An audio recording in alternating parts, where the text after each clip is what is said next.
एगो लइका के माँ के देहांत हो जाता। उ लइका माँ के दरबार में जाके तो कैसे गुहार करता, सुनी सभे।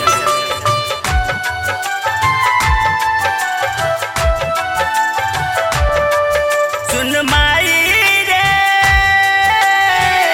अनाथ कहेला जमाना, सुन माई रे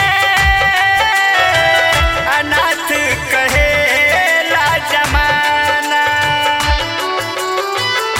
लगता कि मर जाइब, अब कैसे जी पाइब, लोगवा के सुनी सुनी ताना है।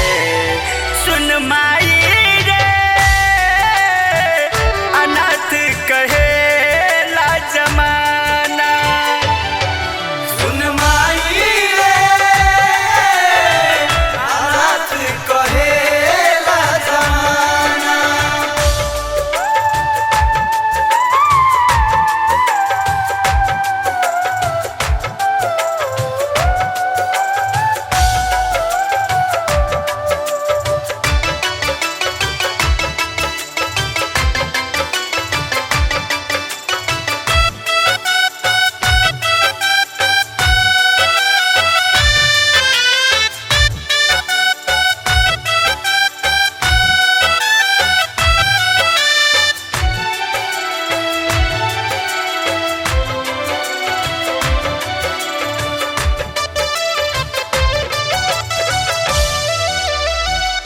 दिल जान माइये रही, माइये परान हो, माइये के मन ले रही, जिए के आधार हो।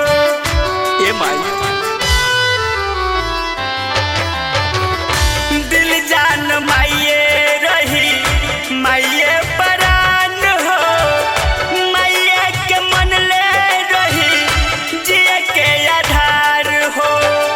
कवन कारण माई छीनलू, हमके अनाथ कैलू, सबका से कई दिहलू बेगाना है।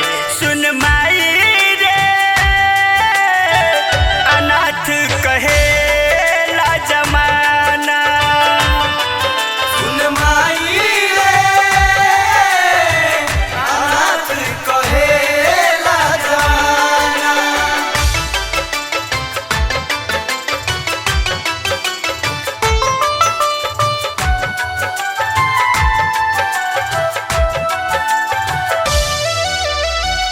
हमके दूध भात के आदत धराई के छीन लिहलू माई, कहे बेटवा के माई से। ये माई हमके दूध भात के आदत धराई के छीन लिहलू माई, कहे बेटवा के माई से।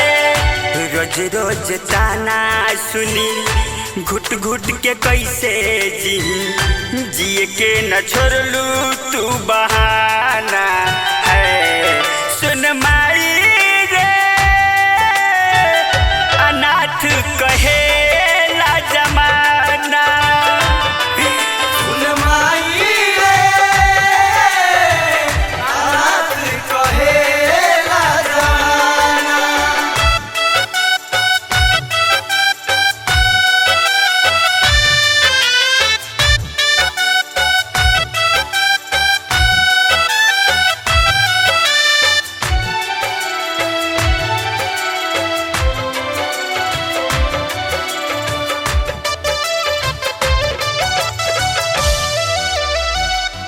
जी नहीं पाइब माई तोहर यादव टोला, कैसे समझ हेरन विजय जिंदगी के बोझा।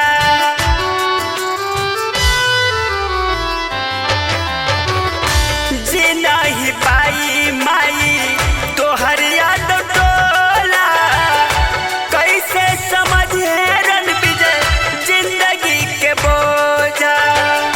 किस्मत गरीब बाटे, फूटल नसीब बाटे, माही रही धन दौलत खजाना।